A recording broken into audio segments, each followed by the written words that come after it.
94, 95, 96, 97.3 Citi FM. It doesn't get any better than that. Detailed news, unparalleled coverage. City News on 97.3 FM.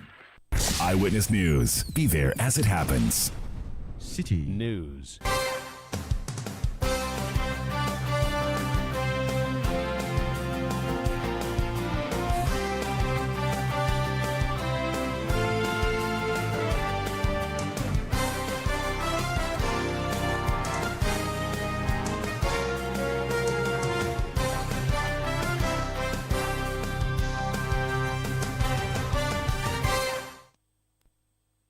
.3 Citi FM. Hello, good evening, and welcome to Eyewitness News, coming to you live from our studio here in Accra. My name is Sami Wiafe, and tonight I am here with Eno Safo. Coming up in the next 1 hour, 30 minutes. But here's the thing, it doesn't matter what you call it. If it looks like a duck, it swims like a duck, and quacks like a duck, well, then it must be a duck. The crimes in Gaza must stop. President John Dramani Mahama issues a strong call for an end to what he describes as crime against Palestinians in Gaza, urging the United Nations to intervene. Also coming up on Eyewitness News, former Director General of the National Lottery Authority dismisses allegations that funds meant for the poor and needy were disbursed to individuals and institutions. Tonight, we hear from Mr. Sami Ewuku. And later on Eyewitness News, our latest challenge over the past few years, which I think we need to mention here, is the impact of Galamsey on our transmission infrastructure. Ghana Grid Company, Gridco, says activities of illegal mining, also known as Galamsey, affecting its transmission lines. Stay with 97.3 Citi FM for more on this and other stories on Eyewitness News. Later coming up in business. Ghana records $862.9 million in foreign direct investments in 2025 first half.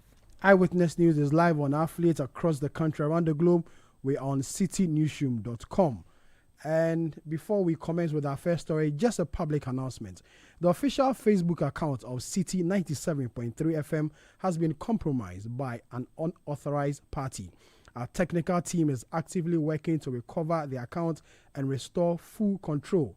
We advise our audience to disregard any unusual posts or messages until further notice. You can join the conversation on Eyewitness by sending your WhatsApp messages to 0549 986 996. 0549 986 996. Eno has our first story, and it has to do with President John Dramani Mahama speaking at the UN General Assembly. President John Dramani Mahama has issued a strong call for an end to what he described as crimes being committed against Palestinians in Gaza, urging world leaders not to shy away from naming the atrocities for what they are. Reaffirming Ghana's recognition of Palestine since 1988, President Mahama reiterated his support for a two-state solution, rejecting claims that it would amount to rewarding Hamas. Speaking at the 80th United Nations General Assembly in New York, President Mahama criticized the reluctance of the global body to confront the crisis directly. These are dangerous times. Our world is currently experiencing a rise in nationalism and economic instability. There's a general breakdown of multilateralism. Various acts of aggression have been committed against the sovereignty of others, and nations are attempting to circumvent the very safeguards that were put in place to prevent large-scale global conflict.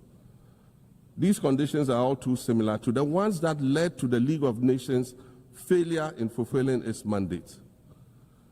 The denial of visas to President Abbas and the Palestinian delegation sets a bad precedent and should be deeply worrying to all member nations of the United Nations. Ghana recognized the state of Palestine in 1988 and supported a two-state solution to the conflict since then. And I say, contrary to the claims of some, a two-state solution would not be a reward for Hamas.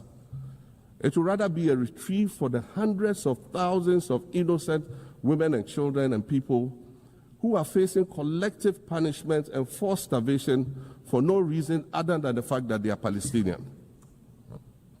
For nearly 2 years and for the fear of reprisals, we here in this General Assembly have been playing hide and seek with language to find the right words to help us avoid or excuse what we all know is taking place in Gaza. But here's the thing, it doesn't matter what you call it. If it looks like a duck, it swims like a duck, and quacks like a duck, well, then it must be a duck. The crimes in Gaza must stop. President Mahama also called out what he described as hypocrisy in global migration policies, highlighting the unequal treatment of refugees from different regions of the world. Madam President, I also want to draw particular attention to the conflict in Sudan, which this body has described as the world's largest humanitarian crisis. 12 million people have had to flee their homes. And when we speak of migration, we refer to the 12 million new Sudanese refugees whom we as a global community should be willing to assist in much the same way that many member nations readily assisted new refugees coming out of Ukraine. Let's dispense with the euphemisms and dog whistles and speak frankly. It is not a mystery that when leaders of Western nations complain of their migration problems, they are often referring to immigrants from the global south. But many of those immigrants are climate refugees. And interestingly, the global north emits 75% more greenhouse gases than the global south. However, the effects of climate change are more severe in the global south because we lack the resources to address them effectively. And so when the desert encroaches on our villages and towns and they become unlivable, we are forced to flee. President John Dramani Mahama there. Let's go to the line and speak to Felix Kwachiofo. So he is the Minister of State in charge of government communications and spokesperson to the president. He's in New York with the president for the UN General Assembly meeting. Felix, good evening. Thank you very much for your time. Good evening, and thanks for having me. Felix, many have said that this speech by the president was a powerful one and was targeting, some group of individuals, especially some world leaders, over some issue with this. Was that really the idea? Nobody was being targeted by the president, except that the president is in tune with the sentiments of the time and the general view of the international community on a number of troubling developments around the world. So, at an occasion like this, when he has the opportunity to address the world through the platform of the UN General Assembly, it was important to lay down a marker and let the world know where Ghana stood on the many issues that have occupied the world's attention at this moment. Felix, on the issue of what's happening in Gaza, the president is calling for what he described as the crime in Gaza to come to an end. Exactly what really does it mean? Is it that we are poking our nose into what's happening between Israel and the Palestine? But we cannot turn a blind eye when clear wrongdoing is happening. I mean, nobody can accept what is happening in Gaza, no matter where you stand in this debate. Wrong is wrong, right is right. And if things are happening that violate international norms, international conventions, international treaties, and international expectations, it is important to state it, to draw attention so that those who have the capacity and are clothed with the power to act do so in the interest of humanity. So Ghana cannot pretend that it is an island unto itself. Ghana cannot pretend that it has not seen what is happening in Gaza. And Ghana cannot pretend that it is not time for action. So that is precisely what the president did. The minority in Ghana's parliament, especially members on the Foreign Affairs Committee of the House, addressed a press conference yesterday, and this issue came up. Their concern is that Ghana is known to be a non-aligned movement. We don't take sides in matters like that. So for government to, take sides in this matter, we are putting ourselves out for danger. That is a shallow appreciation of international relations and international politics. Sometime last year or the year before, President Akufo-Addo was at the UN General Assembly, and he boldly declared that Ghana stood with Israel and Ukraine in the respective conflicts happening between them and Russia and Palestine, respectively. When President Akufo-Addo did that, had he not taken a side in the conflict, and the principles that they purport to espouse today, they did not apply to Akufo-Addo. The point is that there is near international consensus on the situation in Gaza. 157 countries have recognized Palestine. In fact, this week, 4 prominent countries, the UK, Canada, Australia, and France, have recognized Palestine and have called for an end to the conflict in Palestine. Many world leaders have done same. Several leaders who mounted the platform at the UN General Assembly used the opportunity to make similar calls. How does Ghana, affirming this position and reiterating its commitment to a speedy resolution of the conflict and calling for respect for the rights of Palestinians and demanding that international conventions, international norms be respected, and also asking that the conflict should be rolled back so that collective punishment being exacted against Palestinians is brought to an end, constitutes any violation of any established norm. The IBB clearly is out there to do politics. They are nitpicking. Unfortunately, this particular position is quite shallow, and it displays a complete misunderstanding. That is, if they are genuine in the call they are making and are not motivated by pure politics. The president in his speech demanded that it's about time Africa gets a permanent seat on the UN Security Council. Yes, this is a long-standing demand that the African nations have made. And so President Mahama thought that it was opportune when he has the opportunity to address the United Nations General Assembly to reiterate this demand and call for fairness in the international order. He recalled the scant role that Africa has played in the formation of both the League of Nations and the United Nations. And despite Africa's significant population and notable involvement in international affairs, it does appear that we have been marginalized at the decision-making table, and our views do not carry the same weight that other continents enjoy. And therefore, the demand is apt, it is necessary, and it will bring a certain balance to the international order, which is desirable going forward. Felix, in the president's speech as well, he also mentioned the issue of climate change happening to be, where and then taking some negative effect on the African continent, especially in some countries across the globe. Was the president responding to President Trump earlier, who had addressed the assembly and made some comments about climate change, seeming that it is not real? The president simply stated the facts, what we all know to be true.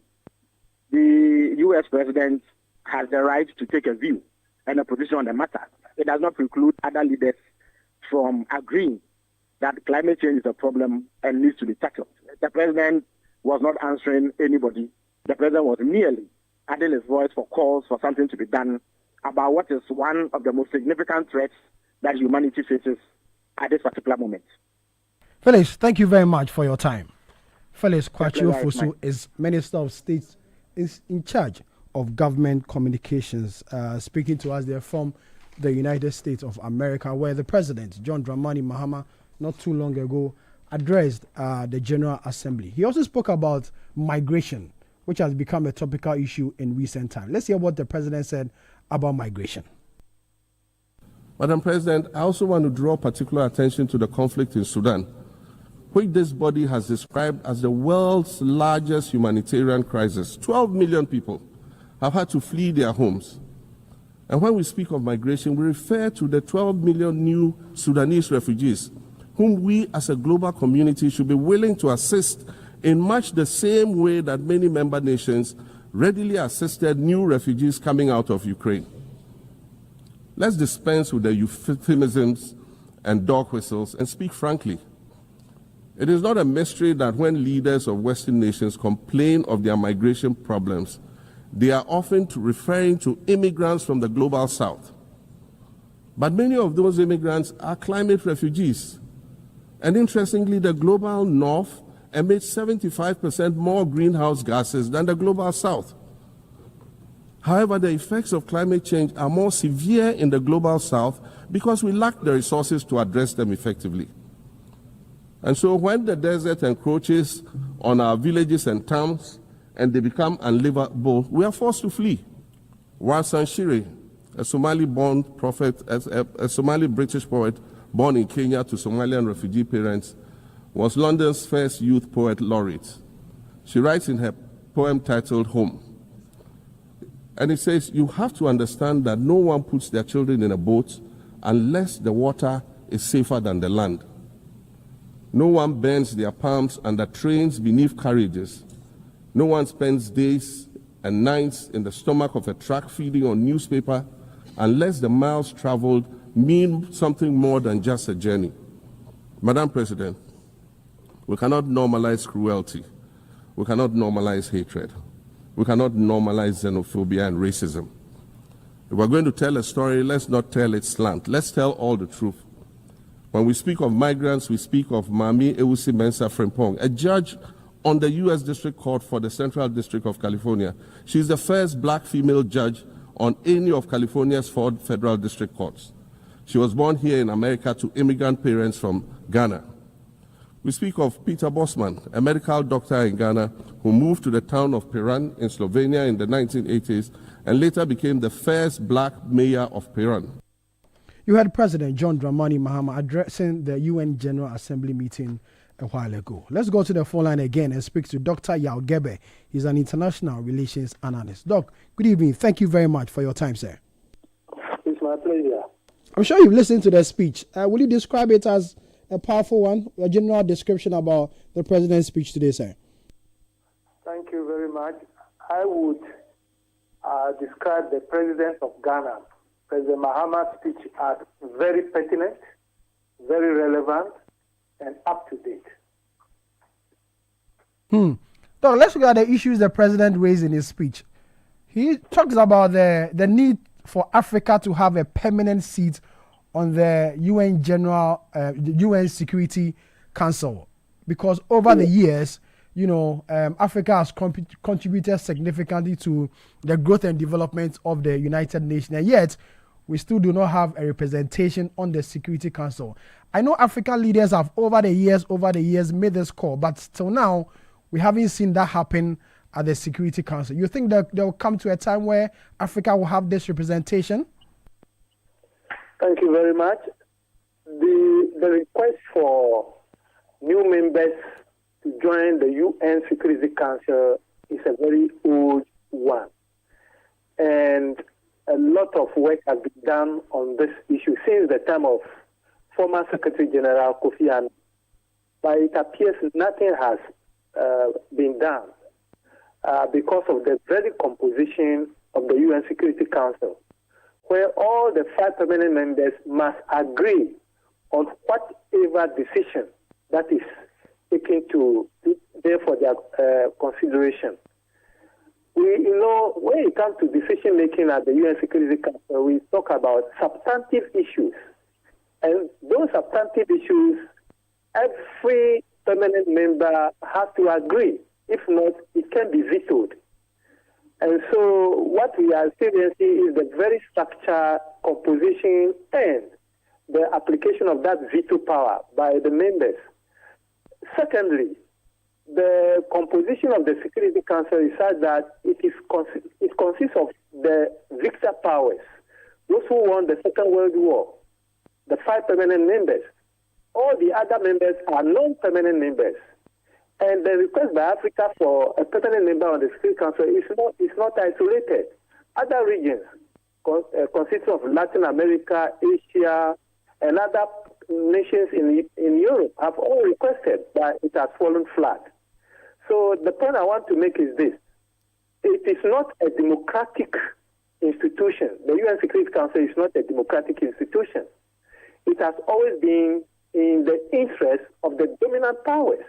And so far as they are not agreeable, they don't see the need for it. All these demands and requests will never come to light. And unfortunately, that's where we are. Will there ever be a time that we are going to see this demand, have it, happen at the Security Council? Because there's more pressure. There's more pressure. Maybe one day we'll have it. No, it's not an issue of putting pressure. It's an issue that demands structural reform within the UN Security Council itself. The preparedness and, of course, the agreement by those 5 permanent members that they are now willing to allow new permanent members to join. Other than that, it will be a nullity. It will not work out. And I agree with President Mahama when he was talking about the General Assembly having a role to play in decisions that are taken, particularly the use of the veto power, so that the General Assembly, which constitutes about 193 members, can actually rise up and say, we disagree with the application of that particular veto. And then we can say that the General Assembly has a voice. But as it is currently, the UN Security Council is the upper chamber that dictates most of the choices, the options, the decisions that are put across to the rest of the members.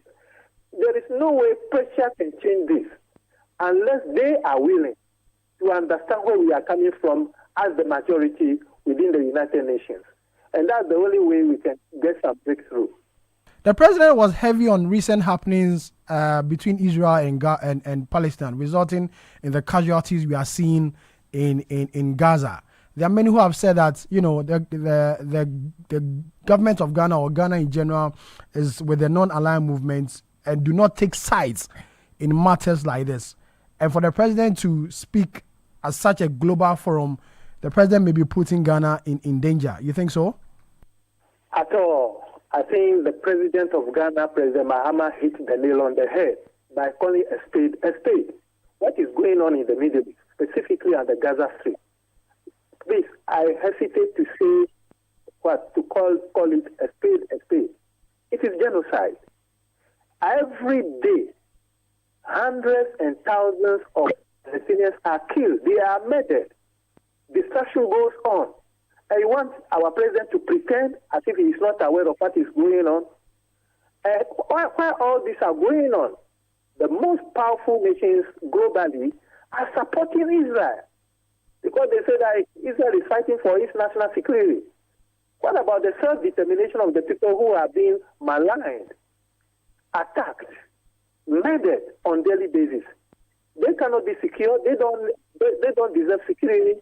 So this is hypocrisy. And there is no way anybody is going to label President Mahama as being supportive or taking sides. No. He is speaking the truth.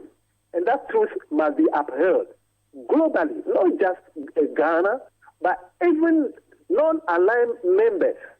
Non-aligned members must speak to the issue and agree with our president that we have had enough.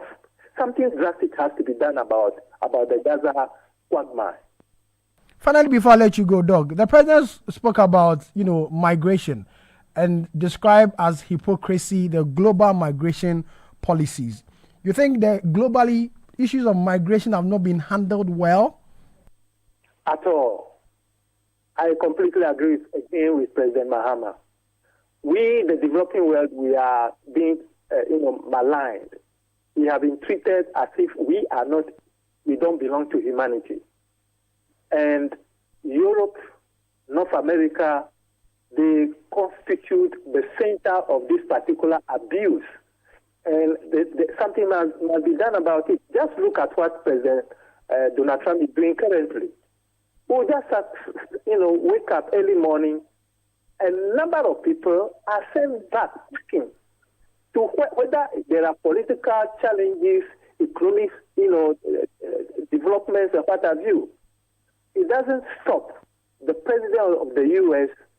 sacking members, citizens who probably might have stayed in that country as long as possible. No. That is an abuse of their human rights. And we see what is happening currently when some of these deportees are arriving in our own country and the fallout effects. And then Europe, the same thing. The number of European countries who have actually put up blocks against our very people migrating to Europe, they have been stopped. And it goes on. We are not talking of 10 years. We are not talking of 20 years. Again, this has to be tackled efficiently with the eye on respecting the human rights. It doesn't matter whether you are a migrant today. It doesn't matter whether you'll be a migrant tomorrow. The important thing is that your human rights have to be respected. Anybody can become a migrant tomorrow. So these are the pertinent issues. But in the Trump administration, I'm saying Trump because you brought in the Trump administration. The argument from them is that, stay in your country. Don't come to our country. Is that too much to ask? Well, you are moving the discussion to some other area I wouldn't like to go. But majority of current day American people are all migrants. They migrated from Europe. You're talking about 16th, 17th century, okay? Before the United States was constituted. So for today's generation to be calling other people migrants, they are forgetting their own history. You must be accommodating. A former president of the United States, I'm talking of President Ronald Reagan, he made a very important point when he was the president of that country during the 1980s. He said, migrants, those who come to the United States, play very important roles in helping grow their economy. And today, some other presidents who also belong to the same Republican Party sees it differently. It doesn't make sense. And I don't think that international relations, international politics, those who actually are pivotal in looking and appreciating the development that are going on, will agree with him. It is not. Doc, thank you very much for your time. Dr. Yao Gebe is an international relations analyst speaking to us there. This is Eyewitness News coming to you live from our studio here in Accra. Let's read some of your WhatsApp messages. Daniel in Sandama says, President Mahama's powerful address at the UN General Assembly once again proved why he is the true statesman Ghana needs. With clarity and vision, he projected Ghana's voice with dignity. Long live JDM. Abi National in Wa says, who say man no day? President Mahama, keep it up. Labini in Mion says, indeed, His Excellency John Dramani Mahama is deeply concerned about the unusual threat against the Palestinians. I personally felt it when President Mahama actually mentioned the crime in Gaza must stop. Lucky Boy in Tema says, I agree with everything the president said. The president is indeed a true statesman. This is Eyewitness News coming to you live from our studio here in Accra. We go for a quick break. When we come back, we have more stories. Eyewitness News. Be there as it happens. Like a fiesta by my side, I'm all wrapped up, and all I think about is my pain. I get classic, I get broader, I get stronger, also fruity. Of course, all not to take me longer, skin to skin, no, no, no. All I need is my extra thing. Doing so day, so go for the glow up, and keep the vibe 100 with more party packs. Fiesta, fiesta. Wrap it up. Wrap it up with Fiesta condoms. Comes in 9 different variants to spice up your game. Available in any pharmacy near you. Prevents STIs and unintended pregnancy when used correctly. This advert is FDA approved. Wrap it up. The luckiest. Lucky's everywhere for everyone. Yeah. This year is going to be sweet. I don't just feel it, I know it, because the Luckiest Season 3 is back. And I'm about to show you how to grab your golden ticket. Just dial *712# and follow the prompts to purchase your ticket. Or go to theluckiestafrica.com, hit community tickets, and pick your lucky number. Or let the system do its magic. Choose how much you want to spend from 1 to 5,000 Ghana cedis. You can even buy a ticket for someone else. Be someone's hero. Payment? Easy. Mobile money in Ghana or card if you're international. One ticket can turn 1 CD into 500 times more. That's maths we love. Or your community go win 10 times more. So let's get lucky together because luck is everywhere. Play responsibly, not for persons under 18 years. This promotion is regulated by the NLA on the Caritas platform. Are you feeling tired after a hard day's work? Have you lost your appetite even for your favorite dish? Viral Blood Tonic is a nutritionally balanced, pleasant-tasting tonic fortified with iron and vitamins to boost your appetite and energy levels for high performance. Viral Blood Tonic, easy to take and good for the family. Viral from Danex Iting Starwin PLC. If symptoms persist after 48 hours, consult a physician. This advert is FDA approved. We asked Ghanaian business owners what they want from Old Mutual. I want insurance and pension solutions that will protect my employees. Your business growth is our business. For 180 years, we have partnered with businesses to protect and grow their most valuable assets. From tailored group life assurance protection to affordable pension plans, we've got your business and your employees covered. Contact your broker or call Old Mutual on 0509 551 609 today. Old Mutual, do great things every day.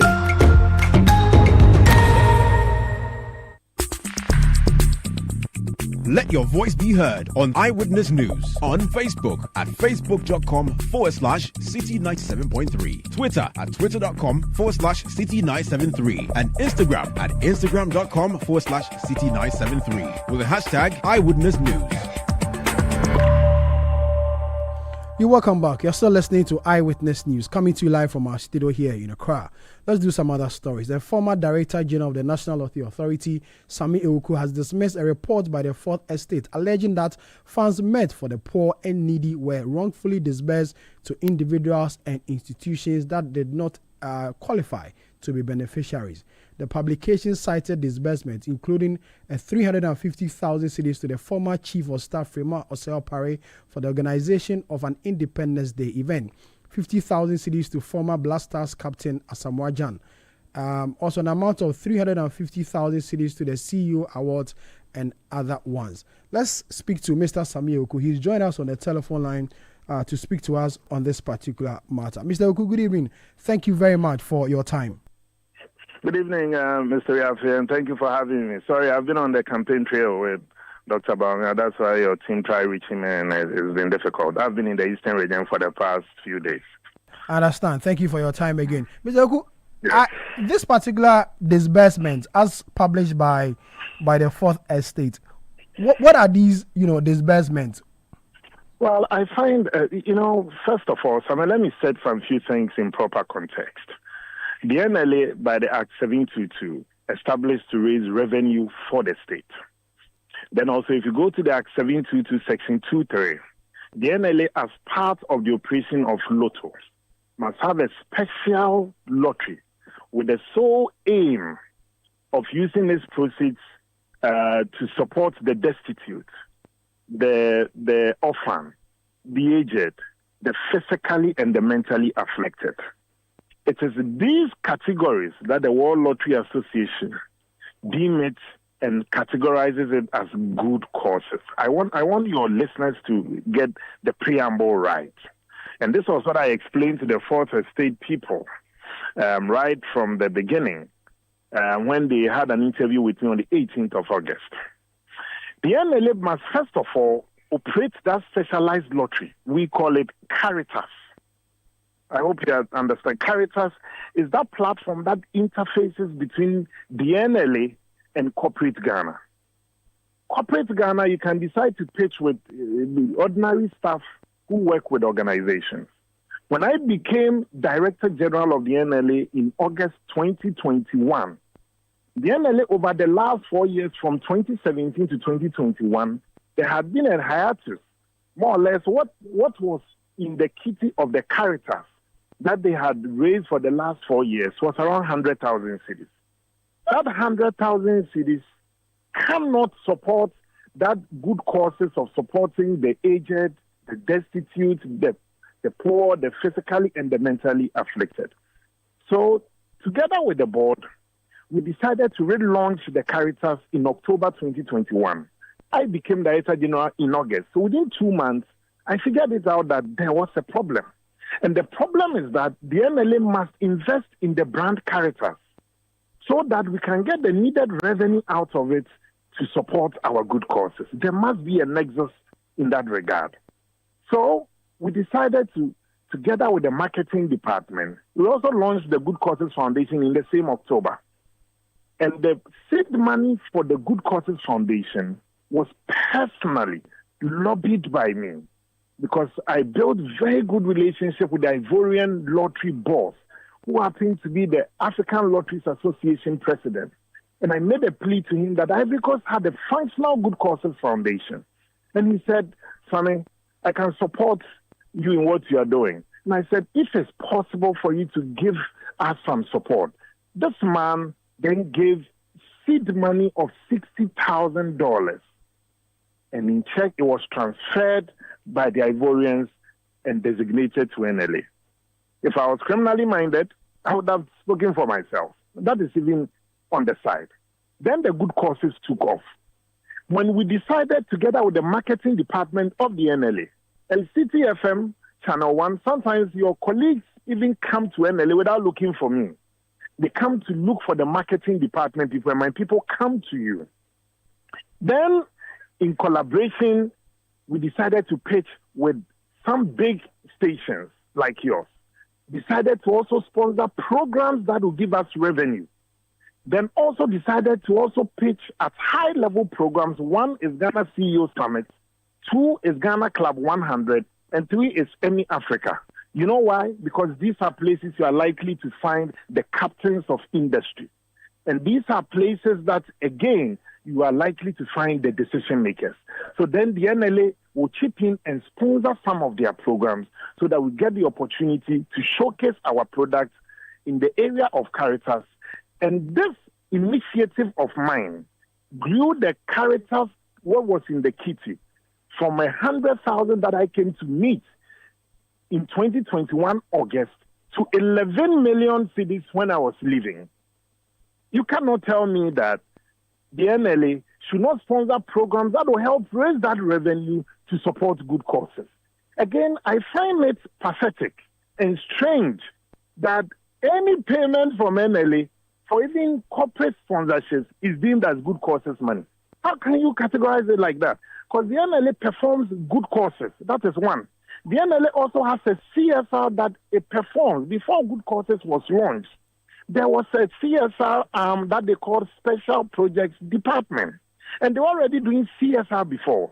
But now when I came in, I decided that let's streamline it so that whatever you are doing when it comes to corporate sponsorship, we that will get brand affiliation. And then secondly as well, you can also get brand visibility, create top-of-mind awareness, raise the revenue to support your good causes. Citi, I'm surprised that Fourth Estate are also saying NLA gives Citi FM 250,000 cities or so. So I want to understand. And they call this questionable payment. Like, seriously, Citi FM and Media House, they give us their platform. We collaborate with them. Heritage Month, they take people around. They are also marketing our products. They give us free adverts. So how are we supposed to collaborate with them? Again, you spoke about the Chief of Staff's office. The interesting thing about what the Fourth Estate did was that they lumped the payments over 3 years into one and create the impression as if NLA at a go gave 350,000 cedis to the Chief of Staff's office, which is palpable falsehood. It is not true. If the NLA supporters SIT March 100,000 this year, next year they support government's initiative again on the SIT March, another 100,000. The third month we do same. Wait, is it wrong for a revenue-generating body as part of Ghana's independence celebration? NLA chips in 100,000 support, not 350,000, 100,000 support for that whole year as our contribution towards it, and it is problematic. I find it weird. Now to the Attorney General's zone that they put out. The Attorney General is represented on the board of the NLA. The Interior Ministry is represented on the board of the NLA. The Finance Ministry is represented on the board of the NLA. And these institutions, ministries represented on the board of the NLA, the NLA board decides, apart from the 4 pillars of health, education, youth and sports development, arts and culture, the board also decides, by its own discretionary powers, that, okay, Director General, up to 100,000 cedis threshold, you can also sponsor things that you believe of strategic importance. Together with management and peer advice, you can also lead us. So the Attorney General's office, they bring prosecutors they want to train, they ask NLA to support.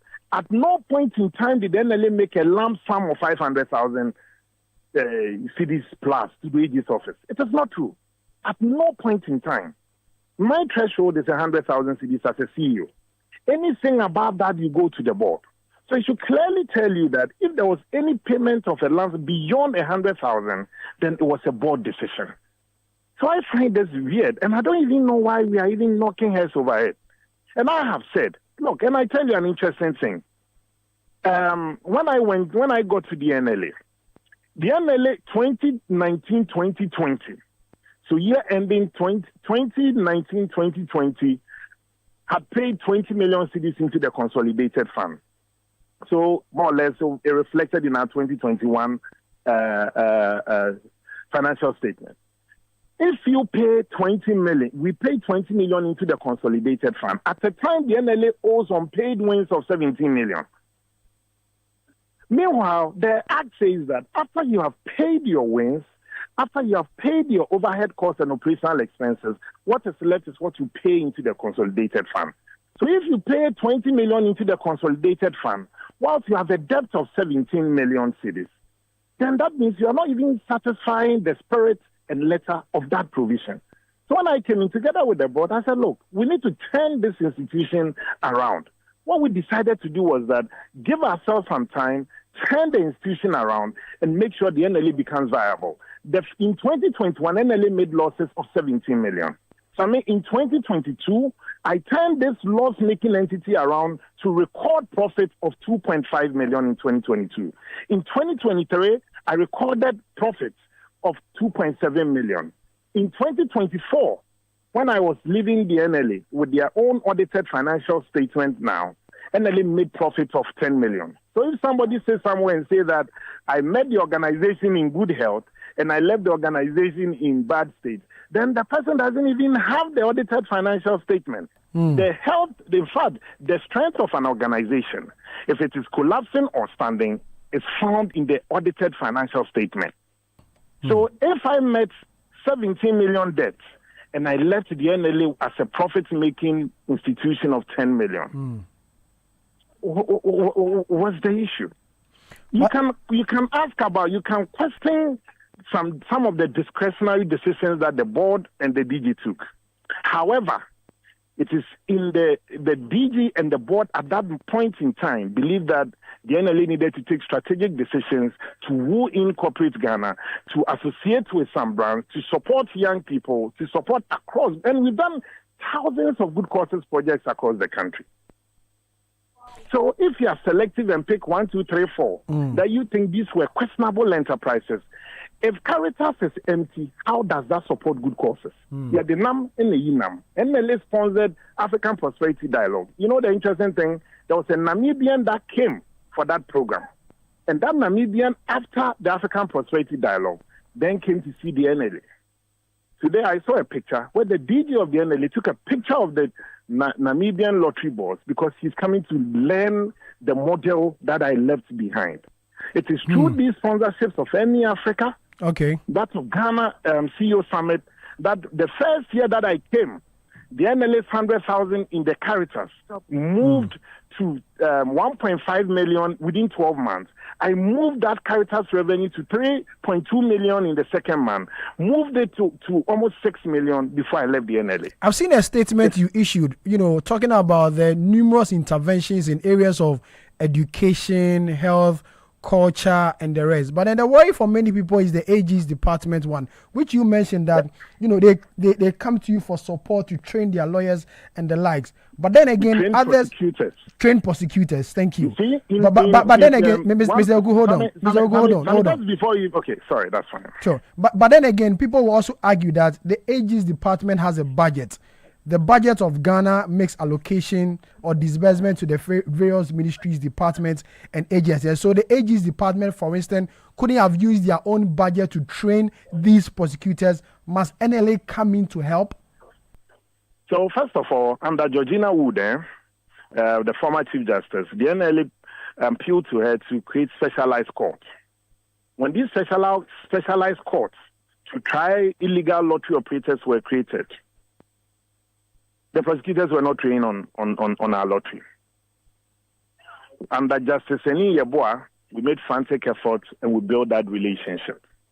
The AG's office then decided that, look, now going forward, at least to help the NLA, especially when we had embarked on swoops across the country and against illegals, the NLA too must support from time to time in the training of prosecutors and our lawyers at the AG's department. And let me repeat, at no point in time did we make a lump sum of that 500 something plus you're talking about? You are talking about payments within 3 years. Within 3 years. So if you are creating the impression as if a lump sum was lifted and given to AG, a lump sum was lifted and given to Chief of Staff Office, a lump sum was lifted and given, that cannot be accurate. It cannot be accurate. And I really want to see what exactly that, first of all, I'm very attached to journalistic work. And I believe that I'm one of the people that I believe that I'm a creation of the media. And so I hardly will go on a banter. And again, I believe that if you do not get to understand the operations of the NLE well, it is likely that you are bound to make false analysis and judgment. In fact, when Fourth Estate came to interview me, apart from good causes matter, they interviewed me on third-party contracts, and that of the KGL, that what KGL is doing, why can't the NLA do it on its own? And I said that our act, maybe you don't understand our operations. NLA does not sell directly to the public.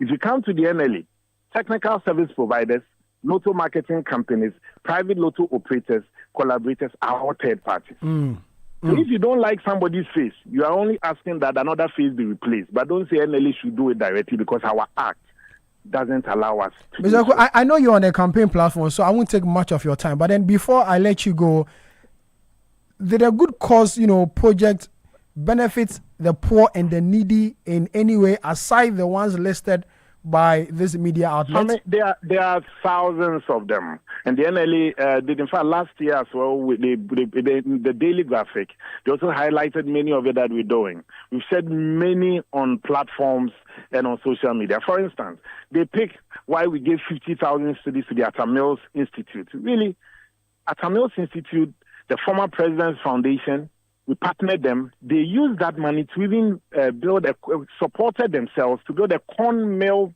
factory, processing factory at Gonteng, and renovated a school block, where now you have kids and children learning in these classrooms, and you have communities benefiting from this corn mill processing plant. Again, if you go in the area of health, we have supported many institutions and collaborated with a lot, including menstrual health, period, and all those things. If you go to education, we renovated several classroom blocks, in fact, and built classroom blocks. If you go to the area of arts and culture, we supported Nananom right from Akwemufi to Ogwafi to Afase, right from Ekwapim Ojra to Hogbechuchu, across the country. Okay. And then again, you see, the other danger is that if anything you want to go by the 4 pillars, I kept telling them, you will make a mistake. If you take the Apiate explosion that occurred, which of these pillars can you place it under? That explosion cannot come under health, education, youth and sports, or arts and culture. But it is a disaster. NADMO came to us on a couple of occasions and we supported them. So what are we? Unless somebody wants to be deliberate that at all costs, let's pin these people down. That's a different matter. We took decisions at that time as board and management, and I also do not regret that over 150 staff of the NLA got the opportunity when I was Director General. We collaborated with the University of Ghana for these over 150 people to have short courses, certificate courses, to train them in modules that can help the NLA's operation. Someday, one of these products can become a Director General or a Director this or a Director that. You build more leaders because you don't go there and only leave more followers. Mr. Oku, thank you. Again, I don't regret supporting our staff in this. Okay, all right. Sami, thank you very much for your time. Sami Oku, former Director General of the National Lottery Authority and also a Member of Parliament for the Ekwapim North constituency in the Eastern region. As I mentioned earlier, the official Facebook account of Citi FM 97.3 has been compromised by an unauthorized party.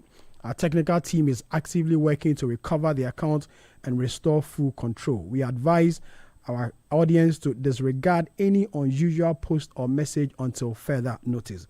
Joining me in the studio now is the head of our online department, Kobna Wilson, to tell us more about this particular issue and what's happening. Kobna, good evening. Thank you very much for your time. Good evening, Sam. What's happening? We are getting a lot of messages. What's happening?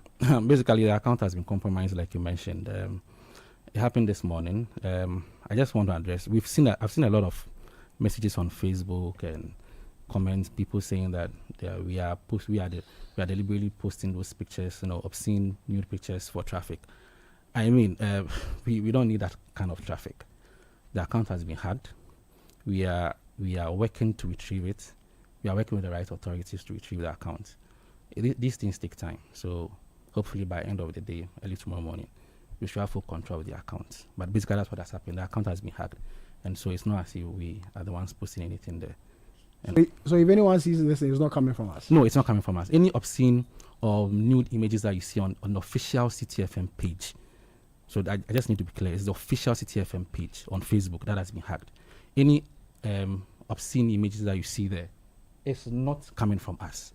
It's not coming from us. Come on, thank you very much for your time. Kobla Wose is head of our online department. He has Citi 97.3 FM. We'll go for a quick break. When we come back, we have more stories and business. Eyewitness News. Be there as it happens.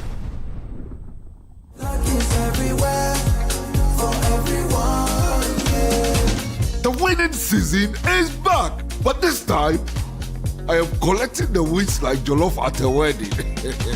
The luckiest season 3 is here. Your chance to flip your luck or maybe your bank accounts too. 2 easy ways to join. Dial *712#. Hit 1 to buy for you or 2 to gift a friend. Feeling lucky? Pick 1 for a random number or hit 2 to choose your own. Pay with mobile money. Done. You're in. Or go to the luckiestafrica.com, click community tickets, choose your number or let the system do so for you. You can buy a ticket for your boo or your favorite barber. Pay with Momo or card if you are abroad.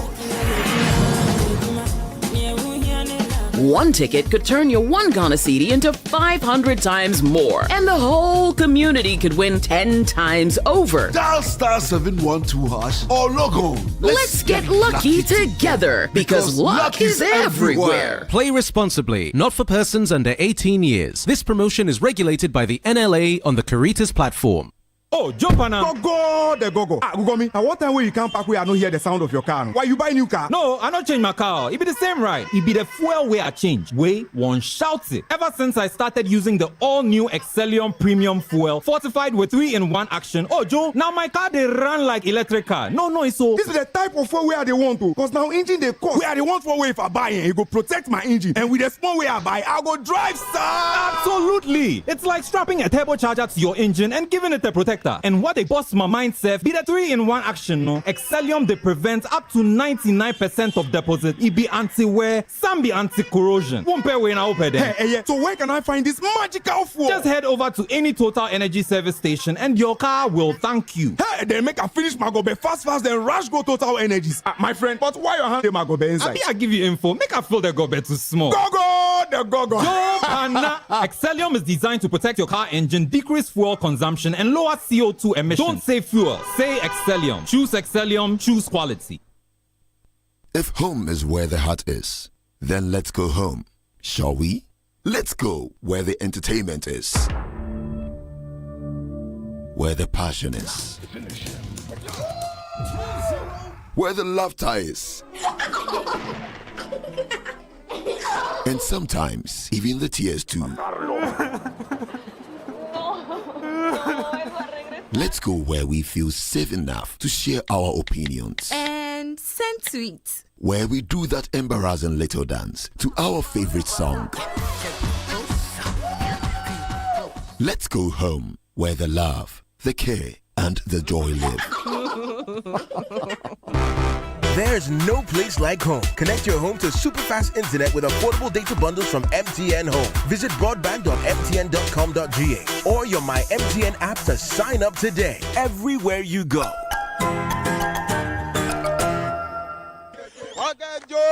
The countdown is on. The City Business Olympics 2025 is almost here. It's the ultimate day of team building, networking, and fitness fun. Don't let your company miss out.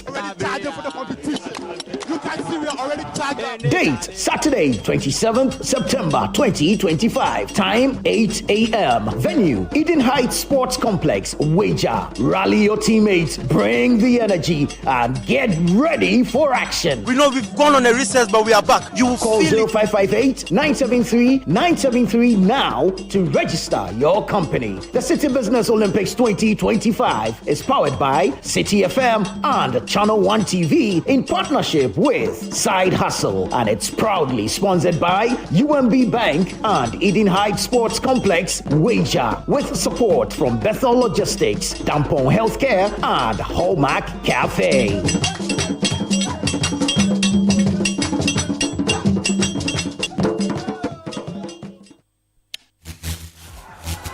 The jamming never stops. The game never stops. The productivity never stops. The music never stops. At J&J, we keep your world powered with reliable generators, solar energy, and UPS solutions, so the power never stops. Your go-to for total energy solutions, making sure you work, thrive, and live life uninterrupted. Visit our website, gjtechghana.com, or call us on 0302-689-178 or 179 or 0202-222-220. J&J, your energy partner. If you know these sounds, you didn't just live through the 90s, you lived the experience. Back then, connection took minutes. Today, it takes a blink. You express yourself with memes. You hold video calls across continents. You say hey to an AI who responds, "Hello, Kwame." You order rides, dinner, and dreams all from the palm of your hand.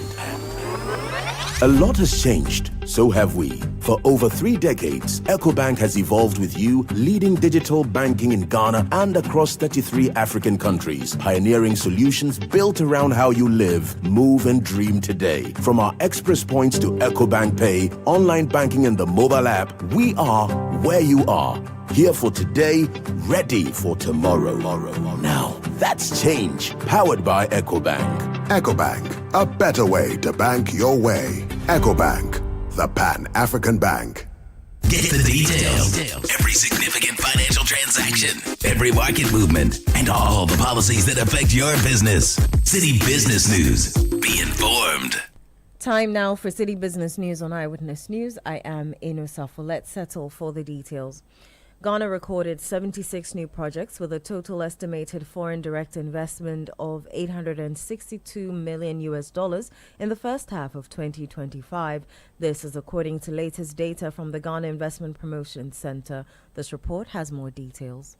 The figures represent over 300% increase compared to the $179 million registered during the same period last year, underscoring renewed investor confidence in the Ghanaian economy. The manufacturing sector led in project numbers with 32, while general trading attracted the highest investment value at $622 million.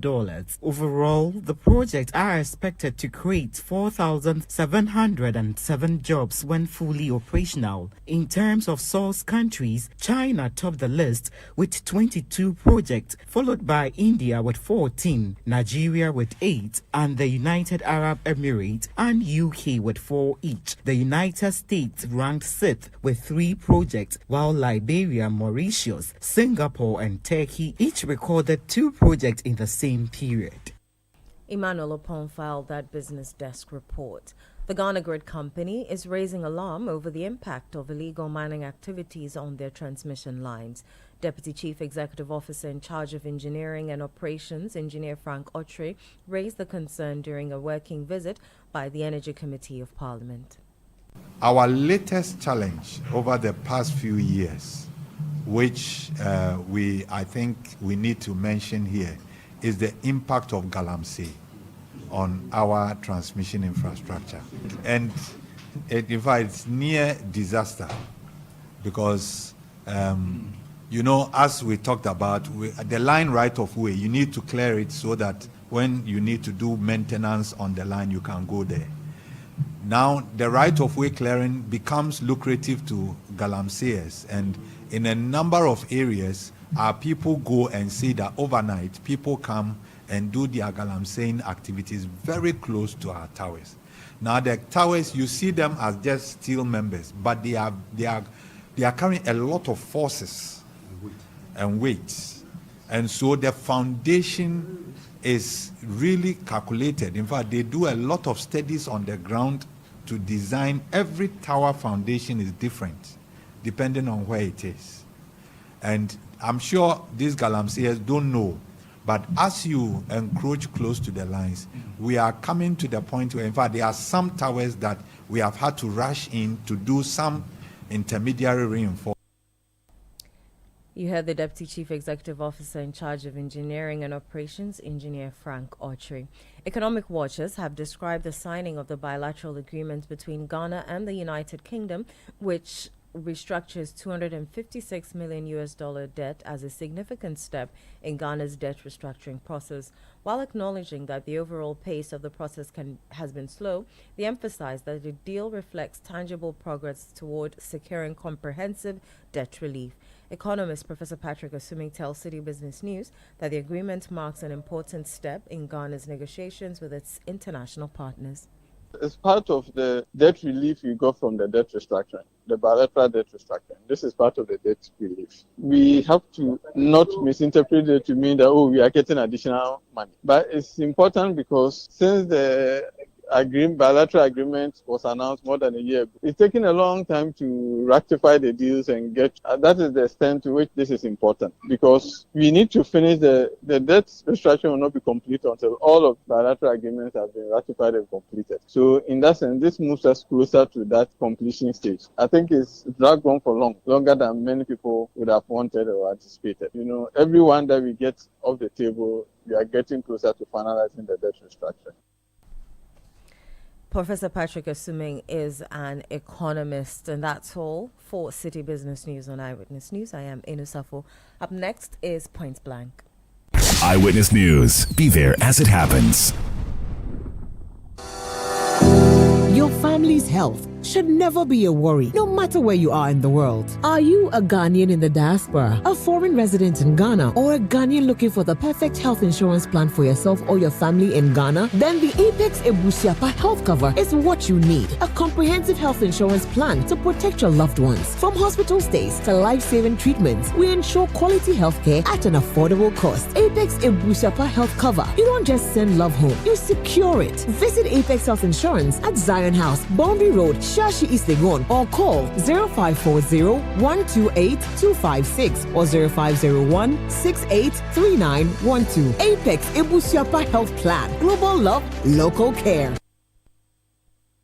Oh, jump on now. Go, Gugomi. At what time will you come back where I don't hear the sound of your car? Why you buy new car? No, I not change my car. It be the same, right? It be the fuel way I change. Way one shouts it. Ever since I started using the all-new Excellium Premium Fuel, fortified with 3-in-1 action. Oh, Joe, now my car they run like electric car. No, so. This is the type of fuel where they want to. Because now engine they cost. Where they want for way if I buy it go protect my engine. And with the small way I buy, I go drive, sir. Absolutely. It's like strapping a turbocharger to your engine and giving it a protector. And what they bust my mind, Seth, be the 3-in-1 action, no? Excellium, they prevent up to 99% of deposit. It be anti-wear, some be anti-corrosion. One pair way now open there. Hey, so where can I find this magical fuel? Just head over to any Total Energy service station and your car will thank you. Hey, then make a finish Magobe fast, then rush go Total Energies. My friend, but why you hand the Magobe inside? I give you info. Make a fill the gobe too small. The gogo. Excellium is designed to protect your car engine, decrease fuel consumption, and lower CO2 emissions. Don't say fuel, say Excellium. Choose Excellium, choose quality.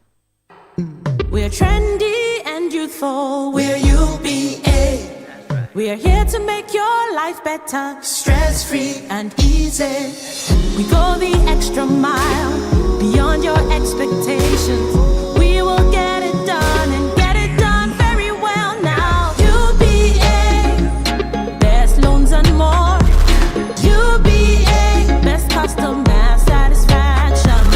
UBA, best digital solutions. UBA, Africa's global bank.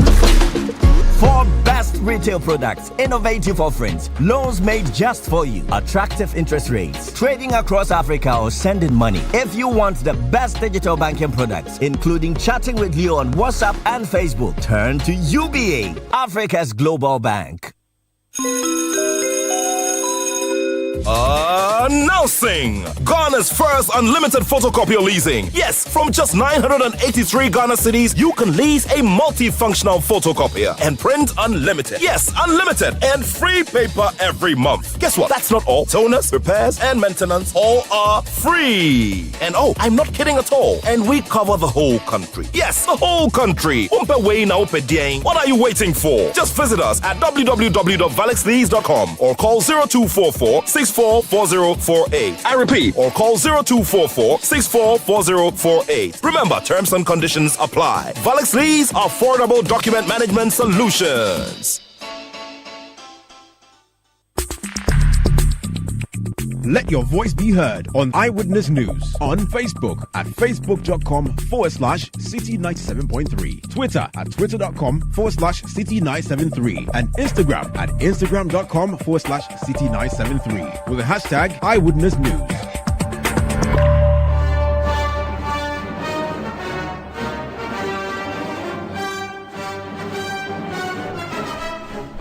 You're welcome back. You're still listening to Eyewitness News, coming to you live from our studio here in Accra. My name is Sami Wiafe. Up next is Point Blank. Remember, Point Blank is brought to you by Valex Lease Equip Limited. Valex Lease, affordable document management solutions. My guest tonight is Nana Kwesi Boete. He's the managing director of the Ghana Publishing Company.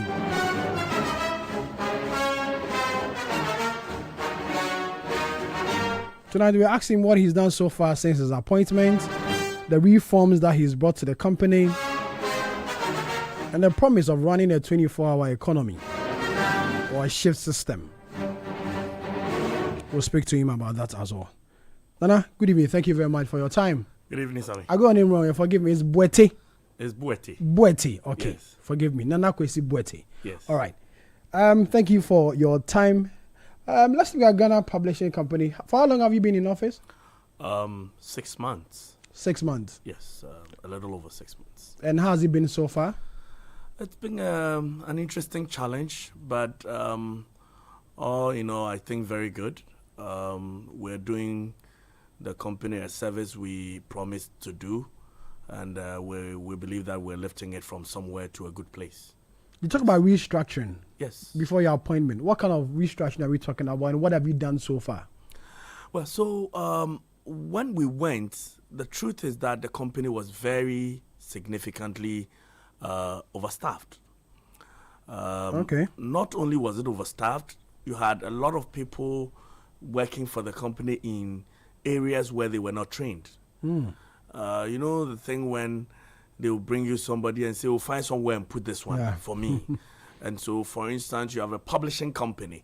The persons are supposed to be more trained in publishing and printing and areas like that.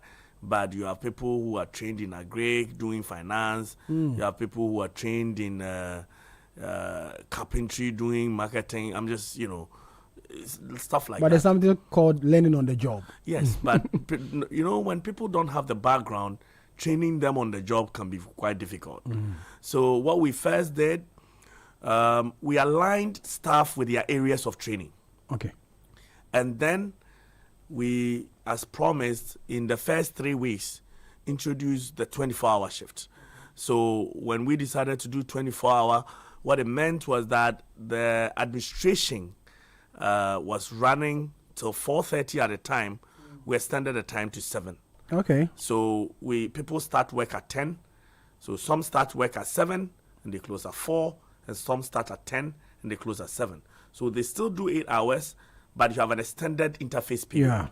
And then in the production line, we moved about 100 people to a night shift. So in all, the staff is about 250. We thought we needed about 150 for the day shift. The rest would have automatically had to go home. Yeah. But we moved them to a night shift, so you have a full blown production line at night. Okay. And, that gave us lots and lots of advantages when we come to it, I'll tell you. And so those who come in the morning, that's about 150, and then in the evening, 100 people come. Doing the same job the morning people will do? Yes, so in the night, we're doing only production. Remember, because in Ghana, 24-hour system hasn't taken full shape. Yeah. People are not walking to your farm store requesting to buy Acts of Ghana or procure, Gazette or any of those after 7. Tudu is dead. So the office administration closes, the business center closes, but at that time, before, people would have just closed and gone home. Now, the production of, for instance, gazettes, production of other materials where people have come to pay for, starts at the night. So you have typesetting, proofreading, graphic designing, down to production, to binary, perfect binding, everything working. So it is the reason why now, if you come and apply for a gazette today, and you pay us for a 24-hour gazette service, you can come back tomorrow morning. Come 7 p.m. today. The staff are there. You apply for it tomorrow morning, 10 a.m. By the time you come, the gazette is ready and you pick it up. Oh, really? Because over the night, people are there, they're working on it. Yes. To what would have been the interval, the time frame to take it? The minimum, if you paid the highest, the premium service was taking a week. Okay. But now the regular premium service itself takes 3 days. And then we have the 24-hour service. And the regular gazette, which hitherto, if you applied, was taking 8 weeks, now takes 3 weeks. Oh, okay. So it's part of the reforms that you brought in there. Exactly. And so we took advantage of the overstaffing and turned it into a great advantage. We were able to now reduce the waiting time, whilst rationalizing the staff to make sure people are aligned in the places where they are properly trained. And so we have staff efficiency, we have customer satisfaction by way of waiting time, and the company in its entirety gets the advantage of a 24-hour service, employing everybody to contribute decently by hand. Which other reforms have you introduced? Well, we have, beyond staff rationalization, we have, streamlined the way the organization works. Okay. Look, I will tell you, if you come to Ghana Publishing today, you will see that the spirit and morale is very high. There is a lot of discipline. People are reporting to work on time. So in terms of the human resource, not only are we putting it to better use, we're making sure that the staff are, at their optimum now. And then there is the infrastructural development that had to happen. Yeah. When we went, Ghana Publishing Company did not have, a digital printer, for instance. Okay. Now, you cannot run a company like the Ghana Publishing Company, the state-owned publisher, without a digital printer. What it meant was the analog type we went to? We had what you call the offset printer, but we didn't have a digital printer. So we immediately bought one, which was then we could only manage a home use one. But subsequently, we have opened a digital press center from scratch. Okay. Develop a place, fully furnished, a digital center, and we have now even a brand new, in addition to the home use that we bought. We have now a whole center for digital press. When we went, so there were cashiers in the booth. If you go, you pay your money, they give you a receipt. Yeah. But in our premises, CBG was a tenant, in there. So we went into negotiations, we struck alliance, and now the money collection in our business center is done by CBG. Okay. No so staff. You make direct payment to the bank? Yes. Okay. No staff handles money. So again, it gives transparency, it gives, accountability. When we went, for the time that, the company had been there was no, for instance, an entity tender committee. So any procurement beyond the CEO's limit had to go to, the threshold had to go to PPA. I mean, why was there no an entity tender committee? So we formed one. It has been inaugurated and it is working. So there have been a number of interventions, quite a number. and the hope is that all of these will work together to bring the company, to a decent profitability. I will tell you that it has so far. It has so far. Your predecessor, I know, David started an expansion project, where we're told that there was going to be an office in the Ashanti region and other regions. Did you come and meet such, and how are you working upon improving it? So I came, yes, to meet a branch in Kumasi. Yeah. But remember, this was a retail outlet. There is no production that goes on in the Kumasi branch. So if you visit the branch, if you want a gazette, we would take it into the system and take the money. But it has to come to Accra for the production and sent back. So, and that was the only branch that had been opened so far. At my first visit to Otumfuo, I made a humble request to him that we intend to create a production line in Kumasi.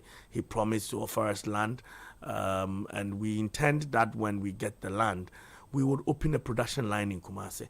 Yes, there is still plan to open a branch in Takoradi, but we want to open these branches, 4 branches, because you don't get the full benefit of what we want to give Ghanaians if you have to go and the particulars are taken and brought to Accra before you're getting your gazette back, because then, for instance, you are not going to get a 24-hour service, so easily. So we want to get production lines. That is how you also maximize, employment and make these establishments more profitable. Otherwise, yes, you have a retail outlet in Kumasi employing 15 people, when with a production line you could employ 50 or more. Recently, you declared war on fake gazette. Yes. Was it becoming a challenge? The more reason why you had to come and declare war on it? It had become a challenge, and it is still quite a challenge.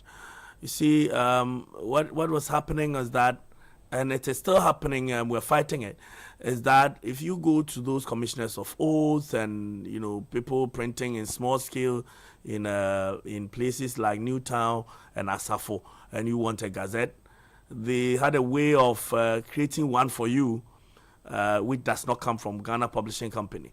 Now, that one is fake, and you know that faking, what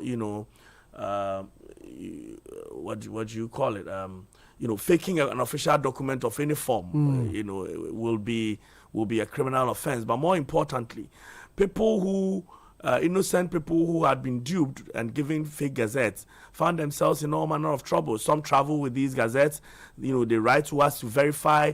We contend that those gazettes are not available in our systems. People are denied their employment benefits. People are actually sent to jail for identity theft. Yes, elsewhere it's a very serious matter. Yeah. People who had married and, changed their names, gone with their husbands, when the embassies write to us, there is no record that you actually change your name, and so then there is suspicion of visa racketeering, visa fraud, identity theft. People face all manner of problems. Here in Ghana, the NIA consistently wrote to us, and they still do, and you will realize that the gazettes that people have come there to try to change their national identification cards with are fake. It's a problem. I mean, the airport, the Ghana passport company, the same Ghana passport, same problem. The banks are consistently coming and verifying gazettes which do not exist. People who are heads of families who, go to these places, get gazettes and go and sell lands, in their capacity as heads of families, only to show that they are defrauded people and all of that. It's becoming a big problem. Now, you see, the gazette is a sacred document.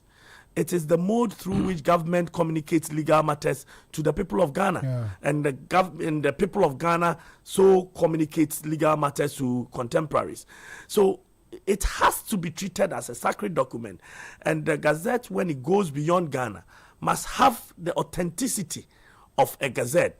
So when we realized this was a problem, first step we took, we introduced some security features on the gazette. We changed the coat of arms to gold with some technical, modifications that makes it a security feature.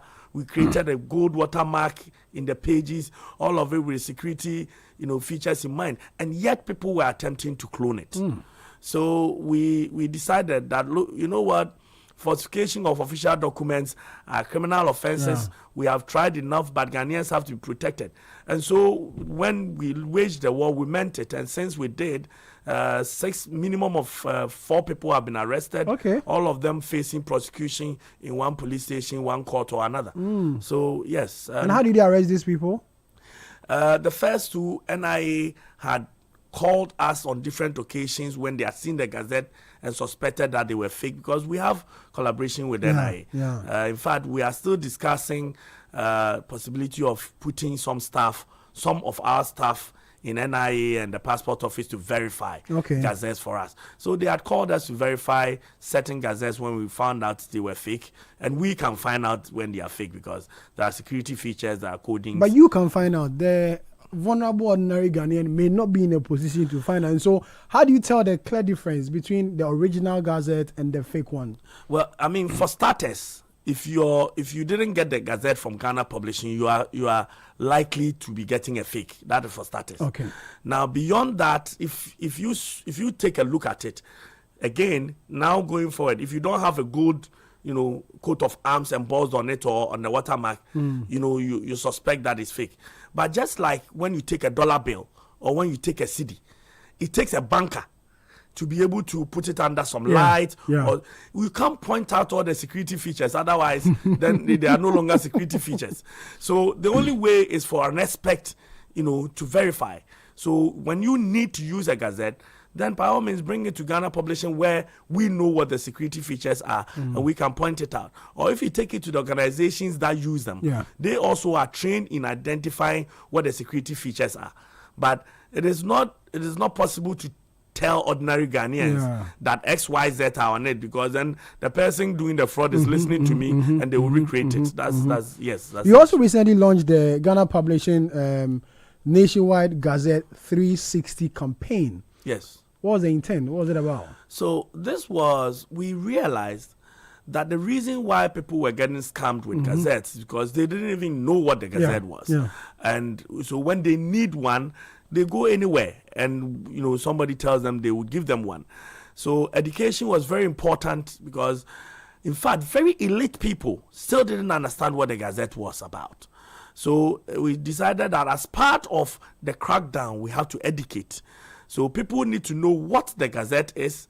They need to know what the Gazette is used for. They need to know where to get the Gazette. And that's why we're being on this campaign telling Ghanaians that, look, don't go and get your Gazette from the roadside or from, a commission of oath. Come to Ghana Publishing, where we are the sole, company that is authorized to issue out the Ghana Gazette. Come and get a Gazette from there. Or you go to an authorized, Ghana Post office where we have a partnership. They will take your particulars and bring it to us for us to issue a gazette. And then we are also educating people on the things that require gazetting. So for instance, you would see that there are a number of chiefs who go to the National House of Chiefs after they have been installed, and after the vetting, when they give them the certificate, instead of bringing it to us to Gazette, they go and laminate it or put it in a glass and put it in their palace, and they say they've been gazetted. When the law requires them to come and put it in the Gazette at Ghana Publishing Company. And until you do that, you can't perform the functions of a chief. Okay. When you're a reverend minister who is required to officiate marriages, you are required, to be gazetted as such before you can officiate marriages. Otherwise, the marriages you are officiating are void. If you have a church premises where... Hold on. So if a reverend minister is not gazetted... Yes. And he or she officiates a marriage... A wedding, yes. A wedding. That marriage is illegal? It is illegal. It is not recognized by law. Because the reverend minister... Because he's not gazetted to do so. Okay. And the premises where he has his church... If it is not gazetted to host weddings, again, that wedding is not known to law. But see, how will I know if I'm going to have a wedding? Must I go and investigate?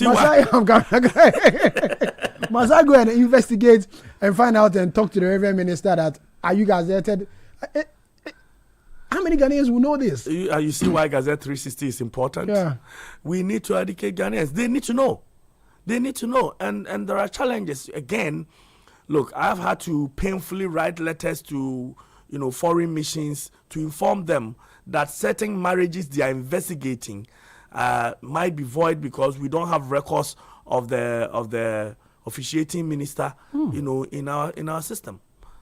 There are a lot of marriages in Ghana are illegal. I'm telling you, it's not a joke.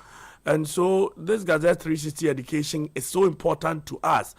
I believe that my background as a lawyer brings me to a better reality of what the legal implications of these gazettes are than my predecessors, and so yes, for a long time we neglected letting people know the implications of gazetting, but they are really important, and this is education that must go on in abeyance. You also talk about premises. Yes, premises. If you have to have a wedding, the premises where you have to have that wedding has to be a gazetted premises, unless you have a special license to have the wedding at a place that is not originally licensed, and that the special license is issued to you for just that wedding and for a certain period. So maybe like you want to go and do it in some hotel, and all that. But the church premises that host weddings, there is a requirement for them to be gazetted. Wow. Yes. What about those who go and have it at the beach front? You need a special permit to do that, and if you don't take it, your wedding is not known to law. Okay. Yes. Interesting. Which other ones? It's really an interesting conversation. You're bringing a lot of things, a lot of people did not know to like. So aside the reverend ministers, the premises, which other again? Well, I mean, there are quite a number of things. If you change your name, if you get married, you naturally want to become a Mrs. A lot of people think that is automatic. Once I got married, I can take my husband's I have a wedding certificate and that's it. No, a marriage certificate has nothing to do with with your husband's name becoming yours. You need to gazette the change of name, and without a gazette, you cannot go and change your bank account into your husband's name. And the problem is people start using the name to create documents when they have not gazetted the name. Yes. So you go around now, you have two names, and the second name is not known to law. And so you cannot go and open a bank account, for instance, with your husband's name. Meanwhile, you probably have gotten yourself employed with that name. And so your salary has to come into that name, but you don't have a bank account to that effect. You need a gazette. National Identification Authority will not give you a national ID. And these days, you cannot do anything without a national ID. Yeah. They won't give you a national ID without a gazette, indicating your change of name. So again, you need a gazette. If your date of birth has disparities, you need a gazette. I've dealt with cases where people are seeking international employment, and there are disparities in the names. And the UN has had to write to us to verify whether or not a person whose name, and I'll tell you something as simple as KWASI, which is Kwesi, and written in another document as KWESI. And they have had you see this a lot of time. Yes, and they have had to write to us to verify whether or not that person has changed his name. Just a letter. Yes, and you would lose a job for that. People go to jail for that. So those gazetting is important. Those two are different names. Yes, gazetting is very important, and that is us between citizens, between the state of Ghana and the people of Ghana. It's even a bigger stake. You do realize that if a president is elected and the results is announced by the Electoral Commission until it is gazetted, he cannot be sworn in. You do realize that the notice of polls in every constituency, including Ablekuma and Akwetia, the election cannot take place until the polling stations have been published in the Gazette. And when the election takes place, notwithstanding that is announced by Citi FM, because the EC stood on the TV and said it, the final place before it can officially be used to swear in a person is in the Gazette. Until that is done, the person cannot be sworn in. No. You see, you do realize that when the president, after parliament has passed laws and the president has assented, that green ink, that sheet has to come to me, and we need to publish that in the Gazette. Otherwise, that law has not taken effect. I mean, well, it has, but, the position of the law is that, until something is in the Gazette, persons can say, I don't know about this. It's not in the Gazette. When curfews are declared, they are published in the Gazette. When holidays are declared, before you will enjoy that holiday, we have to put it in the Gazette. So we all need Gazette. you have to look at the Ghana Gazette every morning if you could. So, Sammy, yes, the Gazette is a very important document. Wesley, thank you very much.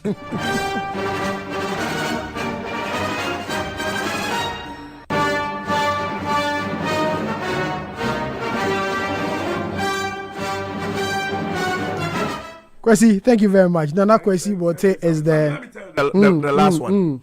Do you know that the Metropolitan Assemblies, if they don't gazette their scale of fees, if they come here for the business operating permit, they cannot take it. If you don't pay, they can't take you to court because it's not gazetted.